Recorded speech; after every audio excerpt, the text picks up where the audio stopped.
வாரனிடம் வந்தனர். அந்த மாட்டு வண்டியில் கோலார் பகுதியின் மண் ஒட்டிக் கொண்டிருந்தது. கிராம மக்கள் வாரன் முன்னிலையில் மண்ணை கழுவிய போது அதில் தங்கத்தின் தடயங்கள் காணப்பட்டன. வாரன் மீண்டும் விசாரிக்க தொடங்கினார். கோலார் மக்கள் தங்கத்தை கையால் தோண்டி எடுத்தால் 56 கிலோ மண்ணில் இருந்து சிறிதளவே தங்கத்தை பிரித்தெடுக்க முடியும் என்பதை வாரன் அறிந்து கொண்டார். ஒன்றை போட்டு 10 எடுக்கலாம் என நினைத்த ஆங்கிலேயருக்கு 100 போட்டால்தான் ஒன்றேனும் தருவேன் என ஏமாற்றத்தை பரிசாக தந்தது கோலார். செலவுக்கு ஏற்றவாறு துளி அளவும் லாபம் கிடைக்காததால் தங்களின் ஆசைகளையும் ஆட்களை மூட்டை கட்டிக்கொண்டு முதலாளிகள் நாடு திரும்பினர்.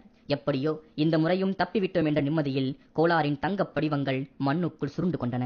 1871 நியூசிலாந்தில் இருந்து இந்தியா வந்த பிரிட்டிஷ் சிப்பாய் மைக்கேல் ஃபிட்ஸ்ஜெரால்ட் லேவல் பெங்களூரில் தனது இல்லத்தை அமைத்தார். அவர் படிப்பதில் அதிக நேரத்தை செலவிட்டார். இதற்கிடையில் அவர் 1804 ஏசியாட்டிக் ஜர்னலில் வெளியான 4 பக்க கட்டுரையை படித்தார். அதில் கோலாரில் கிடைக்கும் தங்கம் பற்றி கூறப்பட்டிருந்தது. அக்கட்டுரையால் கோலார் மீதான அவரது ஆர்வம் அதிகரித்தது. இந்த விஷயத்தை பற்றி தொடர்ந்து ஆராய்ந்த போது பிரிட்டிஷ் அரசின் லெப்டினன்ட் ஜான் வாரனின் கட்டுரையை லெவல் கண்டார்.